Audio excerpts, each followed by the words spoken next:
Sample cards have become perverted in the secondary market for trading card games. And I want to go into this topic here and just really explain overall my thoughts and opinions on this, but really just dive deep into it because definitely a change that's happened over the last couple of years that I don't think the industry has been fully aware of, consciously. So, what I define as perversion or being perverted, right?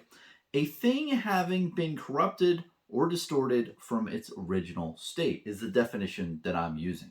So when I'm saying it's perverted these sample cards, what I'm meaning is the viewpoint from the people, the consumers in the secondary market from trading card games has shifted. It's changed dramatically. Whereas in the past, I feel, before 2 years ago, sample cards were viewed as a misprint oddities type thing because you couldn't really get it as much. They weren't really put out into the secondary market for a lot of games in general, I'm speaking of. And if they were, it wasn't really much of a top tier, mainstream type thing. However, in the last year and a half, 2 years, I think that it's really morphed. And that viewpoint of people in the secondary market for TCGs really now view the sample cards as the premier collectible for a lot of new TCGs that are coming out. As in, it is the highest ranking type of card that you can get. Even more better and more rare than the alpha cards, which is a very interesting dynamic that's happened. And I really want to go into really the pros and cons of this from my point of view.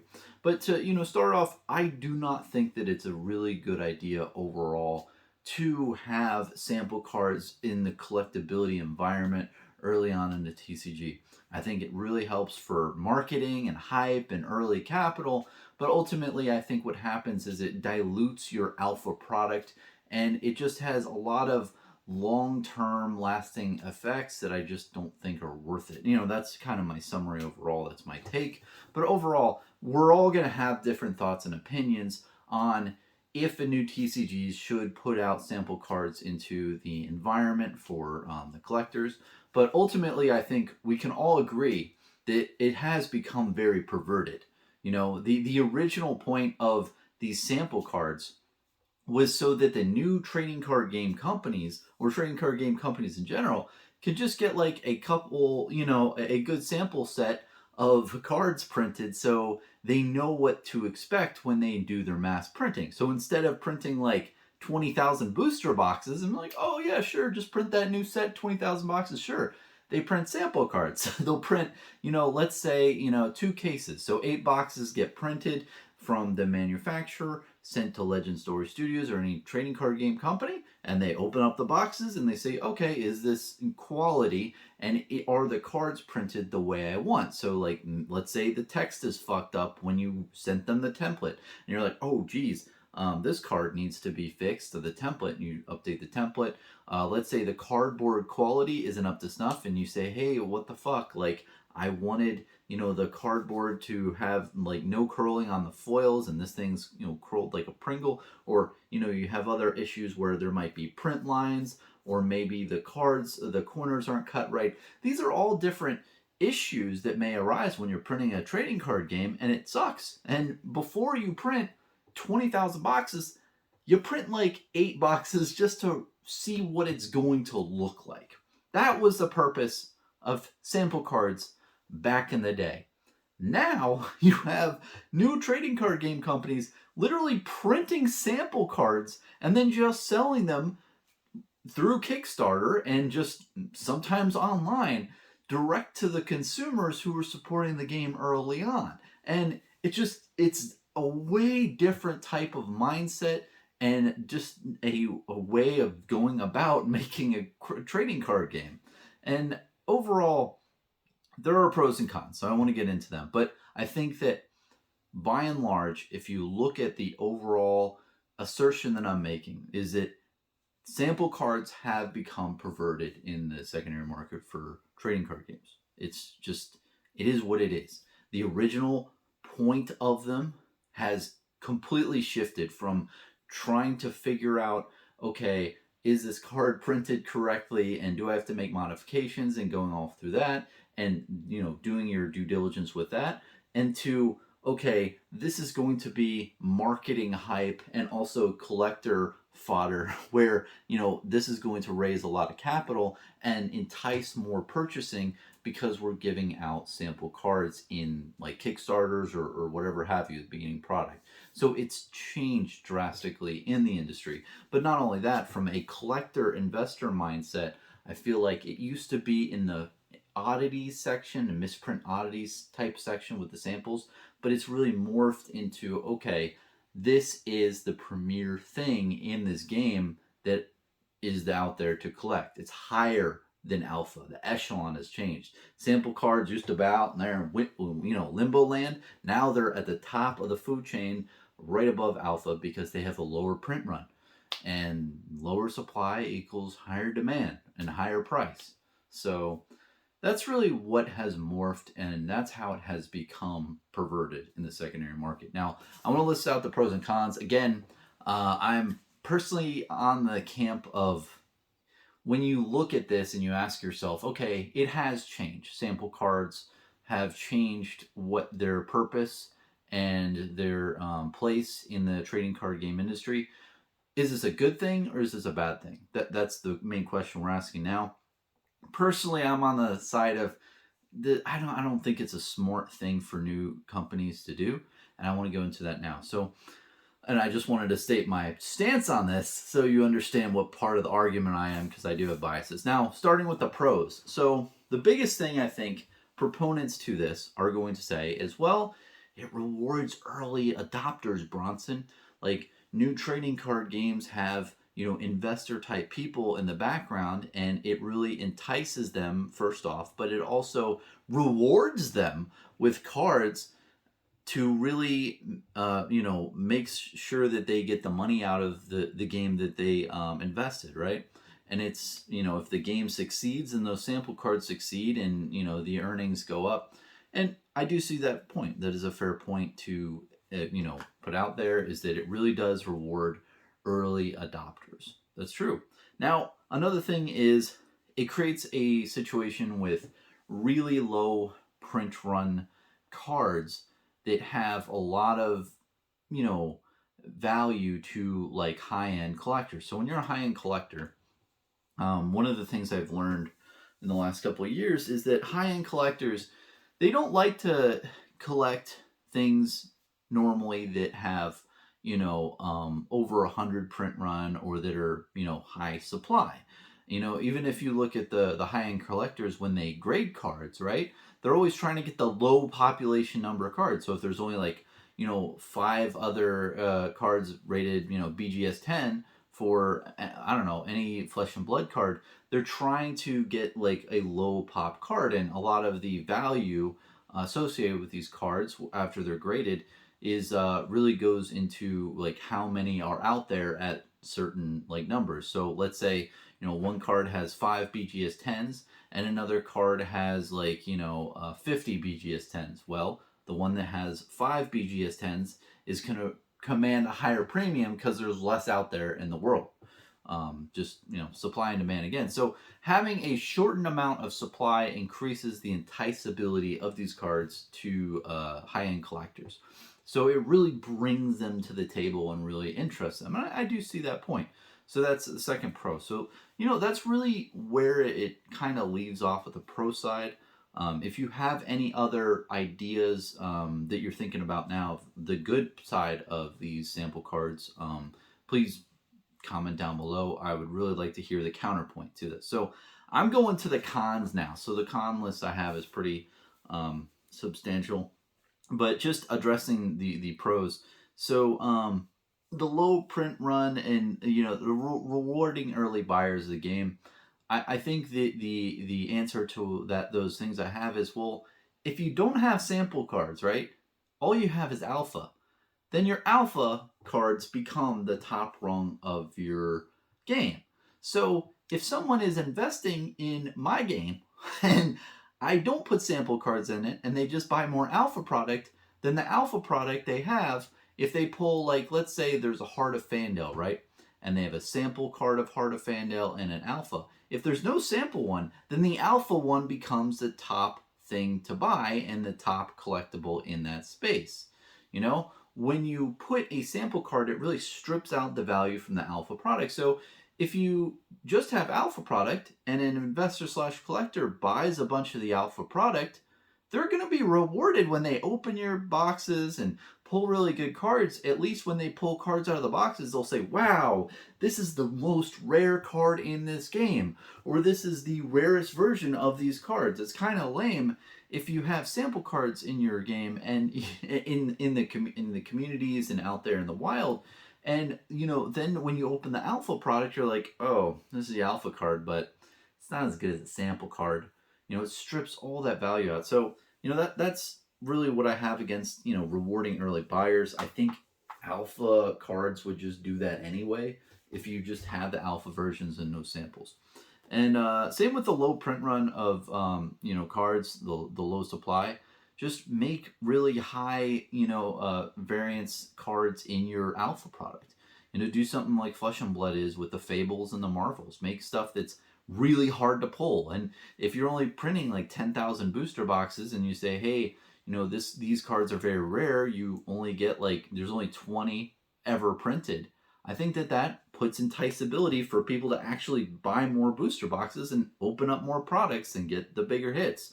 And also, when those cards go up in value, it increases the booster box price, because the alpha cards, are the EV on the box. You're like, oh wow, if it has all these hits, the box price goes up. When sample cards go up, it really doesn't affect the booster box as much. Honestly, the booster box probably doesn't do as hot if sample cards go up, because it's like, well, people are putting money in the sample stuff. So that's really my counterpoints to the two pros. Basically, my cons list, right? So the main point that I think that really just makes me not like sample cards is what I just really said, is that it drives down the price of the alpha booster box in my mind. It makes it less desirable. And, just putting it in a very simplistic view, if you have two games, one has sample cards and alpha cards, and one just has alpha cards, the ones with just alpha cards are going to have higher demand by your market than the sample and alpha cards. It just is what it is. When there's another product on the market that is higher on the echelon tree than the alpha product, it's going to strip money that would normally put in the alpha product to the sample cards, versus just having alpha cards in your set. So it really strips out the collectability and strips out the money from those boxes. And why that matters is, let's say you have a bunch of LGSs on your Kickstarter or whatever with the new TCG, and they're buying a bunch of alpha boxes, and they have them in their store. Well, they could sit around for a good amount of period of time if no one gives a shit about what's inside the box. If they're like, oh, that box is nice, but it doesn't have the sample cards, it doesn't have any those high collectability items out there, so there's not as much money. So that's what I don't like, is it really strips out the value of the alpha box, and I think that has damage long term in the game. Another thing is, the other really big issue that I have with sample cards is it's really a big mystery of how many of the cards are printed. Now, I think that the problem here is assumptions, right? So when you go into thinking of Alpha Welcome to Wrath, right? All of us knew that there was around 20,000 booster boxes created, or something around there, 20, 25. So, when we all heard 16,600, we were all very, very shocked, honestly. I was shocked. I think a lot of people, it was a lot lower than we thought. So that's, if you think about it, it's maybe 35% less than we thought initially. It's around that. I'm probably doing the math wrong. But think about sample cards for a minute. Let's say you think that there's only 10 sample cards ever created, ever, for a TCG. You back into the data somehow with, magical numbers. Great. Well, what happens if you're wrong? What happens if the card game creator made 100 of that card that you thought was 1 out of 10? Now, see, what's happening is a lot of people are buying the card based off of assumed knowledge that it has a print run of 10, but then it really has a print run of 100. So you're going to get really fucked in your earlier valuation. You're literally like 900% off. Do you see my problem here? Whereas when I was talking about the Welcome to Wrath example, when people thought of the print run and they were investing in the game, they were really 30% wrong. Whereas in sample cards, you can be like 900% off in your estimation of outstanding cards, which can highly skew the collectability and the desirability for these cards. And you know there might be different types of solutions to this. Maybe the number is released, or a round X figure is released of how many cards there are. So the investors and collectors have a reasonable determination in buying the cards. It's a tough gray area, because if you do advertise it, it makes your company look pretty shady that you're kind of like promoting this type of collectible. But the problem, I think, however, is Pandora's box is fucking already open. People care about the collectability of these sample cards. So if they care about it, they should have accurate information in determining the true value. And if you're a trading card game company and you see that like things are going for like too much more than they should be, or people are like vastly over or understating certain print run sizes, I think it's imperative to kind of like put that information out there, or just make a statement, just saying something so that people, have more just information when buying those. So that's my big problem, is that I'm fine with people buying. I'd be more fine if people knew the print runs of sample sizes from the get-go, and the creator said, hey, this is the amount of print run of these, and this is how many cards are outstanding. Buyer beware, do whatever you want. Our Kickstarter or our new trading card game, is new to the industry, so there's, definitely risks involved. Buy at your own risk. I'd be good with that. But how it is where you don't know how many are outstanding is just very concerning. Now, another really big thing that goes along with this is reprints. So if you're a game creator and you notice your sample cards are going for $100 each, and your cost to print each card is less than a penny, you've just realized that you have one of the most profitable money machines ever at the touch of a finger click to like the manufacturer. Say, hey, those sample cards you made me that have a little bit of design different than the alpha? Can you just send me one more case of that shit? And you basically you're printing like thousands of dollars for very little cost. So you really have to wonder and ask yourself, can I trust the individuals who are running this company? And can I trust that they're not going to reprint things and do things? And the biggest thing to note too is when they create sample cards, a lot of times the trading card game companies, especially the newer ones, are trying to find a printing company. And they do their due diligence, and they ask a bunch of different card companies, hey, print 2 cases of this, print 2 cases of this, print 2 cases of this, of the alpha set. So they got sample cards from a bunch of different manufacturers. So that could also way increase the supply. And you're thinking, oh well, they don't have that many cards printed for the sample ones, but they could have a lot more than you think. And especially if they go about it where sample cards are also the test print cards.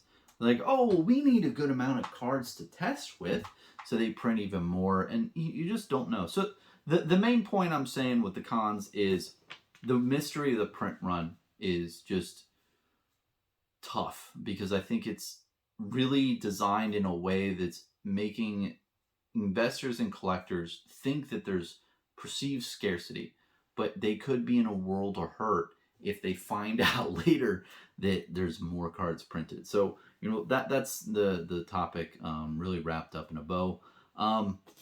The last point with the cons is a lot of the Kickstarters, especially, it feels like the sample cards are like being sold direct to consumer. Now, it's hard to really quantify that or really kind of make logical statements that can point you in that direction, but it just feels like that in a way, because when you see like certain valuations for different tiers, it seems like there definitely is a little bit of a premium when you're getting sample card products, because the creators know, they're like, hey, people go nuts over these fucking sample cards, so if they're getting them, we can just add on and tack on a really good amount of premium and say that, oh, that's for the product. But then people, if you do the mental math, it definitely does seem like the sample packs, sample cards, you're really, assigning a value to those. Even if it's $30 or $40, you're still paying the people who are making the card game for sample cards directly. And I know that there's randomized chance in some of those packs and whatnot, but even still, it's kind of like you're selling sample cards direct to consumer, which is odd. So I just wanted to lay that out there. So for the cons list, to really formulate the pros and cons summary. Pros: it rewards early buyers and it gives a low print run for different investors and collectors.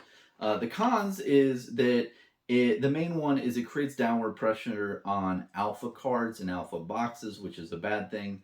And then also you have the print run mystery, where you have no fucking idea what these, print run is for the sample cards. And the reason why that matters more than the normal print run for the booster boxes is because, like in my example, you could be 900% off with your supply estimates from 10 to 100 cards, and that's very easy to get wrong. Whereas in booster boxes, you can reasonably determine how many boxes are outstanding. You might be 30 or 40% off, but you're probably not going to be like 100 or 900% off of your estimation.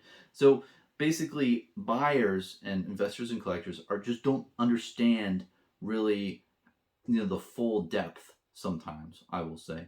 And then the last thing is, it just does seem like a lot of these sample cards are being sold direct to consumer, which is very concerning. So, that's my overall viewpoint on sample cards. Overall, just to digress into a separate subtopic, if I was asked the question, okay, well, Bronson, I want to put sample cards out there in the market, how can I do that? Where it isn't kind of weird. Well, I mean, you could put them in the booster boxes. I think that would definitely be a thing. Genesis Battle of Champions did that, I believe, with Origins. I thought that was a really good play because it puts it in the pack on the top. You could also give it away for prized events. I think that that's one of the more altruistic type of options that we have as game creators. Is that you could say, hey, I've got a bunch of these the sample cards for like the rares in my game. The first world champion or the first nationals champion gets like one of those cards. So you divvy them out very slowly over time, and you say, hey, this is the highest level of collectability in the game, but there's only 50 of them.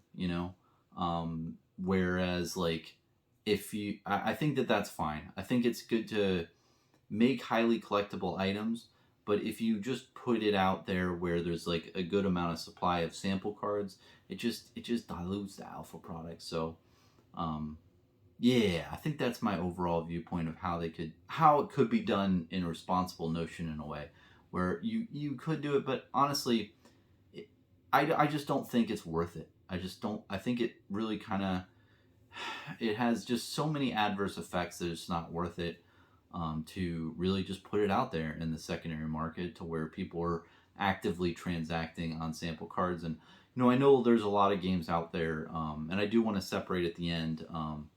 So there's games out there that have sample cards that just aren't as populous as others, and those I think it's fine. I mean, if certain games have like really, really, really scarce like sample cards that aren't actively being able to be purchased, I think that creates it to where alpha still has a premium, because the general collector or investor can only get the alpha stuff, Whereas there's other TCG markets where you can easily get these sample cards, like they're actively being sold on eBay or different marketplaces. So I definitely want to make that distinction as well. When I'm talking about, the perversion, it really is made with where sample cards are readily available on a market, and there's a lot of transactions in the secondary market for that sample card in the TCG. So definitely something to note. But anyway, let me know your thoughts and opinions. I know that this is a contentious topic, and there's a lot of people who may be for this type of thing in the industry, and I'd love to hear your take. But overall, this is just my whole overall analysis of this, and I'm just personally, I don't really care for it. So, cheers, man. Thanks for watching. Appreciate it.